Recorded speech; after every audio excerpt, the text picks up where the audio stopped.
Chapter 6. A Merry Christmas, Mr. Scrooge! The bed was his, the room was his, and best of all, he still had time to be a better man. He jumped out of bed. I will live with the spirits of the past, present, and future in me, he said, on his knees and with tears in his eyes. Thank you, Jacob Marley. God bless Christmas. Then he put on his clothes. My clothes are here. I am here. But the future is not here yet, and I can change it, he said, laughing and crying at the same time. What shall I do first? Oh, I feel as light as a feather.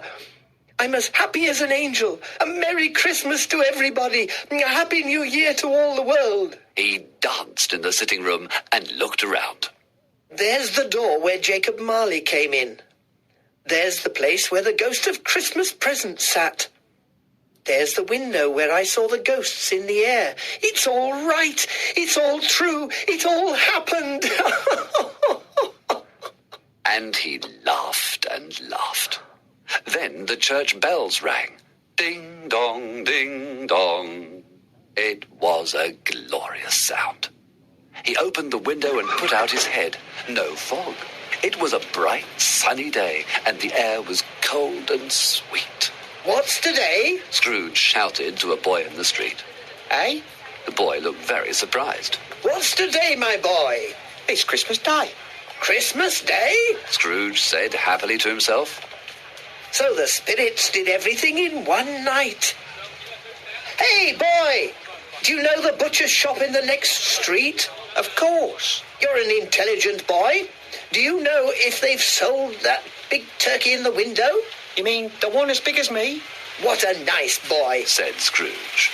Yes, that one. No, it's still there. Is it? Oh, good. Go and buy it for me, will you? Tell them to bring it here. If you come back in 5 minutes, I'll give you £0.50. The boy ran as fast as possible to the shop. I'll send it to Bob Cratchit, Scrooge said. He won't know who sent it. And he wrote Bob's address on a piece of paper. When the butcher's man arrived with the enormous turkey, Scrooge told him to call a cab. He paid for the turkey and the cab, and he gave the boy £0.50. He was laughing all the time. Then he put on his coat and walked along the street. He looked at all the people with a happy smile. Good morning. Good morning. People said to him, A Merry Christmas to you. and Scrooge answered in the same way.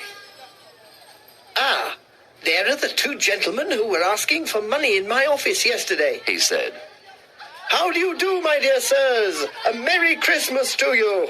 Mr. Scrooge? Asked one of them.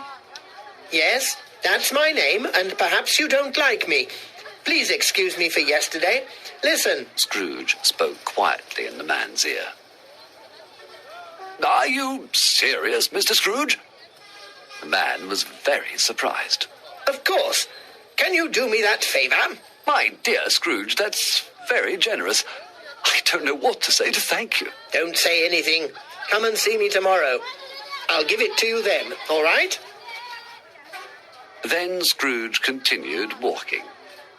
He watched the people. He kissed little children. He played with some dogs.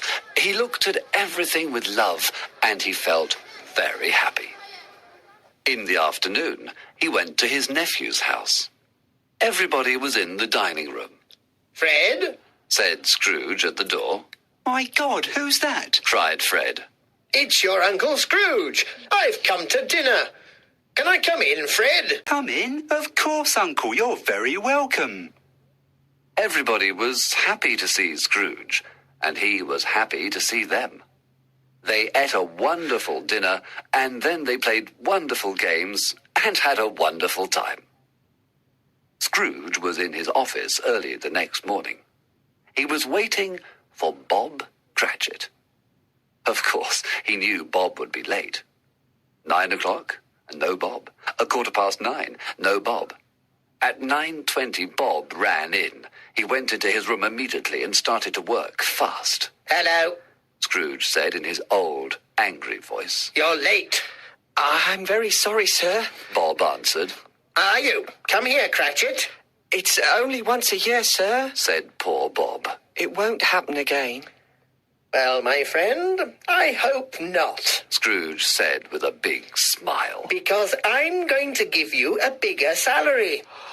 Bob trembled. He couldn't believe his ears. A Merry Christmas, Bob, said Scrooge. This will be your happiest Christmas. Yes, I'm going to give you a lot more money, and I'm going to help your poor family. Come on, make a very big fire, and let's have a drink, Bob Cratchit. Scrooge gave Bob more money, helped his family, and did much more. Tiny Tim did not die, and Scrooge was a second father to him. He became a good friend, a good manager, and a good man. A few people laughed at him, of course, but he knew that some people always laugh at anything new, strange, and good. He often laughed now, and that was the most important thing to him. He didn't see the spirits again, and he celebrated every Christmas with all his heart. And, like Tiny Tim, he said, God bless everyone.